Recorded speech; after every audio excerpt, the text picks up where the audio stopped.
تو حد ڈرامے کے نیکسٹ ایپیسوڈ میں کیا ہونے والا ہے؟ تو نیکسٹ ایپیسوڈ بہت ہی انٹرسٹنگ ہونے والی ہے۔ تو سیرت جس کا پلازہ جل کے خاک ہو چکا ہے، دوست اس کے پیسے لے کر غائب ہو چکی ہے، اور بیٹا ہے جو اپنی ماں سے اتنی زیادہ نفرت کرتا ہے کہ اس کے تمام نمبر بلاک کر دیے ہیں، اور بیٹی کی دوسری شادی بھی چلتی ہوئی نظر نہیں آ رہی، لیکن اس کے باوجود سیرت کی اکڑ ہے جو ختم ہونے کا نام ہی نہیں لے رہی۔ اب سیرت زرار کو بہت یاد کرنے لگی ہے، خاص طور پر اس کے اتنے بڑے نقصان کے بعد وہ سوچتی ہے کہ اگر زرار جہاں ہوتا تو وہ نئے کانٹریکٹ کی اچھی طرح سے چھان بین کر لیتا، کیونکہ سیرت نے تو جلد بازی میں سگنیچر کر دیے ہیں، لیکن اب وہ بیٹی پچھتا رہی ہے، کیونکہ اگر اس کے پلازے پہ قبضہ ہو گیا ہے تو پھر سیرت کے پاس کچھ بھی نہیں بچے گا، کیونکہ جس گھر میں سیرت رہتی ہے اس کے کاغذات بینک میں دے کر ہی تو لون لیا تھا پلازہ تعمیر کرنے کے لیے۔ خیر سیرت سوچتی ہے کہ سدرا کا تو زرار سے کانٹیکٹ ہے، اگر میں سدرا کی منت سماجت کروں تو ہو سکتا ہے وہ زرار کو مجھ سے بات کرنے کے لیے منا لے، لیکن جب سدرا سے اس سلسلے میں بات کرتی ہے تو سدرا صاف کہہ دیتی ہے کہ میں بہت معذرت چاہتی ہوں، لیکن اس سلسلے میں آپ کی مدد نہیں کر پاؤں گی، کیونکہ زرار نے مجھے پہلے ہی کہہ دیا ہے کہ اگر میں نے آپ کی کوئی بات بھی زرار کے ساتھ کی تو زرار میرا نمبر بھی بلاک کر دے گا۔ تو یہ سن کے سیرت خود کو بہت زیادہ بے بس محسوس کرتی ہے، اور سدرا کو بھی سیرت کی حالت پر افسوس ہوتا ہے، لیکن وہ جانتی ہے کہ یہ سب سیرت کا اپنا کیا ہوا ہے۔ بہرحال اسے سیرت پر رحم آتا ہے، اسے ایک اگلا راستہ دکھاتی ہے کہ اگر آپ چاہتی ہیں زرار آپ سے بات کرے تو صرف دو ہی لوگ ہیں جو آپ کے اس سلسلے میں سچ میں مدد کر سکتے ہیں، لیکن جب سدرا سمین اور فریال کا نام لیتی ہے تو سیرت کی شدید غصہ آ جاتا ہے اور کہتی ہے کہ اب میرے اتنے بھی برے حالات نہیں ہیں کہ میں ان جیسیوں کے جا کر مدد مانگوں۔ سدرا سیرت کو سمجھاتی ہے کہ چچی میرے خیال سے اب آپ کو اپنی ضد اور انا چھوڑ دینی چاہیے، اگر آپ سچ میں اپنے بیٹے کو واپس لانا چاہتی ہیں۔ اور سیرت ہمیشہ کی طرح ایک دفعہ پھر مظلومیت کا لبادہ اوڑھ کر سمین کے گھر پہنچ جاتی ہے اور سمین سے کہتی ہے کہ تمہیں خدا کا واسطہ ہے صرف ایک بار میری زرار سے بات کروا دو،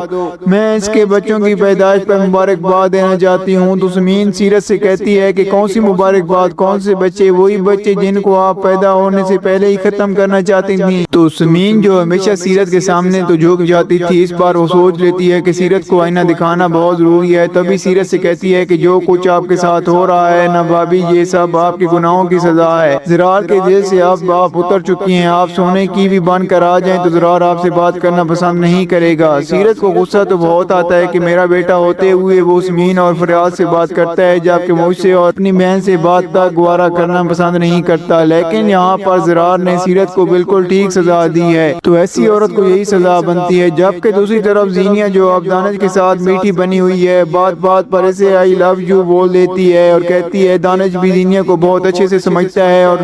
سوچتا رہتا ہے کہ اس ڈرامے کے پیچھے آخر زینیا کا کیا راز چھپا ہوا ہے، اور جلدی دانش کو وہ راز آخر کار پتہ چل جاتا ہے جب جاسمین زینیا کو کال کر کے کہتی ہے کہ بھابی مجھے معاف کر دیں، آپ کی کوئی مدد نہیں کر سکتی شہرام بھائی اور فریال کی شادی توڑوانے میں، کیونکہ فریال بھابی سے سبھی لوگ بہت زیادہ محبت کرتے ہیں، اور آپ کی وجہ سے آج میری گھر میں بہت زیادہ بےعزتی ہوئی ہے اور میری سچائی بھی سب کے سامنے آنے والی تھی۔ میں آپ کا فون بھی ہمیشہ کے لیے آف کر رہی ہوں اور آپ کے پیسے بھی میرے امانت کے لیے طور پر پڑے ہوئے ہیں، آپ جب چاہیں مجھ سے لے سکتی ہیں۔ اب یاسمین تو غصے میں سب بولتی چلی جاتی ہے، یہ دیکھے بغیر کہ آگے زینیا ہی ہے یا کوئی اور سب کچھ کہنے کے بعد فون بند کر دیتی ہے، لیکن دانش چپکے سے زینیا کے موبائل سے یاسمین کا نمبر نوٹ کر لیتا ہے اور سوچتا ہے کہ اچھا زینیا تمہارا میٹھا بننے کے پیچھے یہ وجہ تھی، تم مجھ سے جان چھڑوا کر ایک دفعہ پھر شہرام کو حاصل کرنا چاہتی ہو، لیکن تمہاری ماں نے چونکہ تمہیں یہاں گھر سے نکال دیا ہے تو اس لیے تم میرے ساتھ میٹھی بنی ہوئی ہو تاکہ جب تک شہرام فریال کو طلاق نہ دے دے تم میرے گھر میں رہ سکو۔ اب دانش فیصلہ کرتا ہے کہ مجھے بہت خاموشی سے زینیا کی ہر ایکٹیویٹی پر نظر رکھنا ہوگی، اور زینیا جو بہت یہاں پر سیانی بنی پھرتی ہے خود ہی اپنی چال میں پھنستی چلی جا رہی ہے، کیونکہ دانش کے آفس میں جب وہ شانزے کو دیکھتی ہے تو دانش کو شانزے کے خلاف بھڑکاتی ہے کہ اسے فوراً اپنے آفس سے نکالو، کیونکہ میں نے اپنی دوست سے پوچھا ہے جو شانزے کو بہت اچھے سے جانتی ہے، وہ کہہ رہی تھی کہ یہ ٹھیک لڑکی نہیں ہے، ایسے پاگل پن کے دورے بھی پڑتے ہیں۔ لیکن دانش سوچتا ہے کہ شانزے کے پیچھے بھی کوئی نہ کوئی ایسی کہانی ہے جس کا براہ راست تعلق زینیا سے بنتا ہے۔ زینیا پر جھوٹ بول رہی ہے کہ وہ شانزے کو ڈائریکٹ نہیں جانتی، ظاہر ہے کہ جب دانش کو پتہ چلے گا کہ شانزے شہرام کی بہن ہے تو وہ سمجھ جائے گا کہ زینیا کی ابھی تک شہرام کے گھر والوں کے لیے نفرت ختم ہوئی ہی نہیں ہے، بلکہ زینیا اب بھی انہیں تباہ و برباد کرنا چاہتی جاتی ہے۔ اور دوسری طرف ناظرین مجھے تو فریال کی سمجھ نہیں آتی کہ اگر وہ شانزے سے سچ میں مخلص ہے تو اسے صاف بتا سکتی ہے کہ یہ وہی فیروز ہے جس پہ میری شادی ہونے والی تھی، لیکن جب پولیس مجھے اریسٹ کر کے گئی تو فیروز شادی سے انکار کر دیا۔ بھلا اس بات کو چھپانے کی اور کیا وجہ بن سکتی ہے؟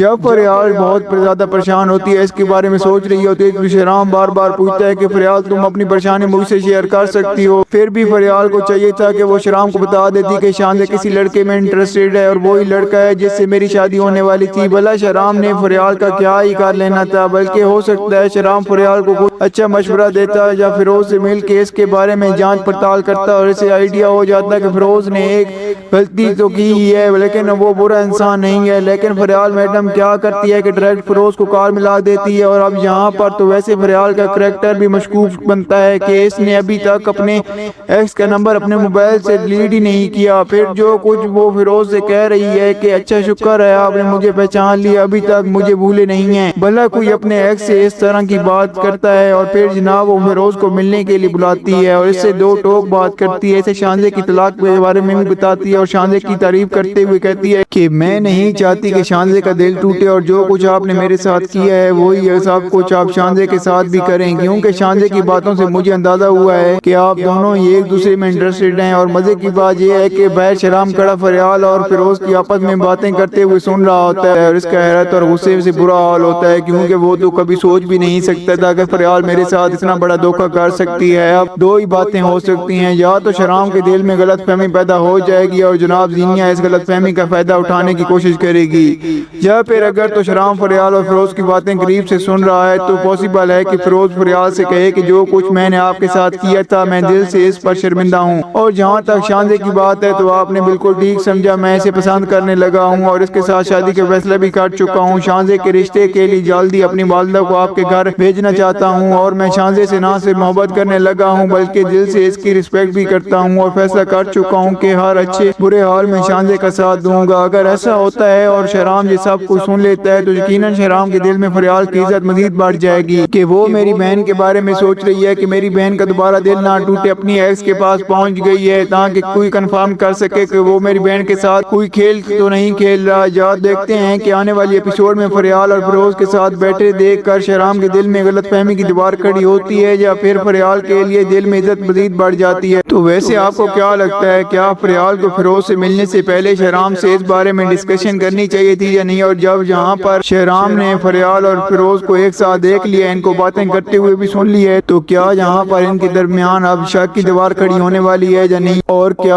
اب یہاں پر زینیا کی سچائی کیا دانش کے سامنے آنے والی ہے یا نہیں؟ تو آپ کو جو بھی فیڈ بیک کو ہمیں کمنٹ میں ضرور دیجیے گا۔ اگر آپ کو ہماری ویڈیو اچھی لگی ہو تو ویڈیو کو لائک کر دیں اور ہمارے چینل کو سبسکرائب کر دیں تاکہ آنے والی مزید ویڈیوز آپ کو دیکھنے کو ملتی رہیں۔ شکریہ۔